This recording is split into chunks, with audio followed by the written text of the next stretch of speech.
안녕하십니까, 대통령님. 저 데일리 한국의 박준영입니다. 질문 기회 주셔서 감사합니다. 네.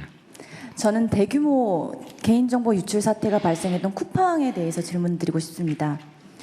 아시다시피 쿠팡은 한국에서 매출의 90% 이상을 올리면서도 미국 기업임을 내세우면서 미 의회를 상대로 로비를 벌이고 있습니다. 네.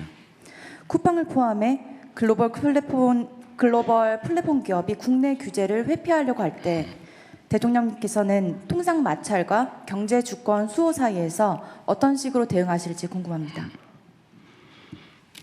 뭐 글로벌 기업이든지 국내 소기업이든지 관계없이 법과 원칙에 따라서 상식적으로 대처하도록 할 겁니다. 그다음에 국제 규범이라고 하는 것도 있기 때문에 글로벌 기업 규제 문제는 뭐 유럽의 사례들도 꽤 있어서 우리가 거기에 맞춰서 상식적으로 또 대한민국 주권 국가라고 하는 그 점도 고려해서 정당하게 처리하면 된다고 생각합니다. 예, 대통령님 안녕하십니까? 저 한국일보 이성택이라고 합니다.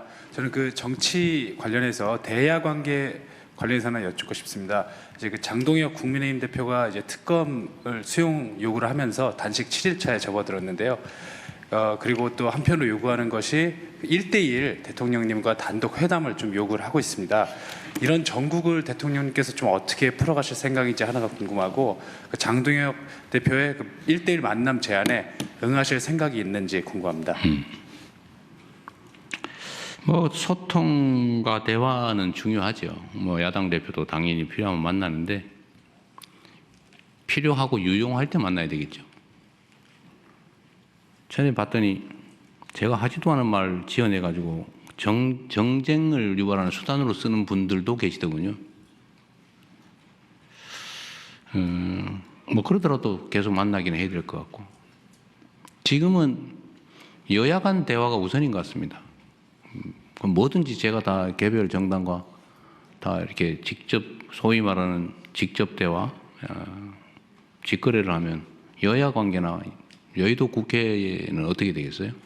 충분히 대화하고 거기서 좀 더 추가의 뭐 돌파구가 필요하거나 또는 대통령의 정치적 결단이 필요하거나 이러면 그때 만나는 게 맞다고 생각합니다. 예, 중앙일보 우현석 기자입니다. 그 어제 국무회의에서 그 원전 얘기 한번 원전 네. 예, 얘기하셔서 그 지금 에너지 고속도로가 호남에서 이제 송전탑 이슈 때문에 어려움이 좀 있는데 네. 원전도 결국 송전탑 이슈 같은 게 또 있을 그럴 수밖에 수 없잖아요. 그런데 이제 그걸 여론조사, 국민 여론 말씀하시면서 약간 신규 원전에 좀 열어놓으신 것처럼 느껴지는데 좀 어떻게 고민하고 계신지 부탁드립니다. 네. 전 원전 문제가 너무 정치 의제화됐다는 생각을 합니다. 필요하면 안전성 문제를 포함해서 뭐 검토할 수 있는 거죠. 근데 이게 마치 그 이념 전쟁의 도구처럼 이렇게 인식되는 게 바람직하지 않다는 생각입니다. 그리고 최근에 이제 국제 추세나 또는 에너지의 미래 이런 것들을 좀 고민을 해보면 엄청난 에너지 수요가 있는 건 사실인 것 같고, 또 재생에너지의 간헐성 문제, 그러니까 낮에는 발전이 되는데 바람 불 때는 발전이 되는데 그럼 아닌 때는 아예 안 되고 이런 문제, 이런 문제에 대한 대응, 소위 기저전력을 어떻게 확보할 거냐 문제, 하여튼 이런 것들을 다 많이 고민을 해봐야 되겠다. 너무 이렇게 이념적으로 닫혀 있는 거 옳지 않겠다, 그 생각을 해서 그냥 그런 원칙적인 말씀을 드린 겁니다. 그러니까 필요한지 안전한지 국민의 뜻은 어떠한지 이런 것들을 열어놓고 판단하자, 그런 얘기였습니다. 더군다나 이제 국가계획도 이미 확정이 됐는데 이 국가정책의 안정성, 지속성이라고 하는 측면에서도 뭔가를 결정했는데 정권 바뀌었다고 마구 뒤집고 이러면 이게 예측 가능성이 떨어져서 경제 주체들의 그 경영 판단이나 이런 미래 예측에 좀 장애를 주는 측면이 있어요.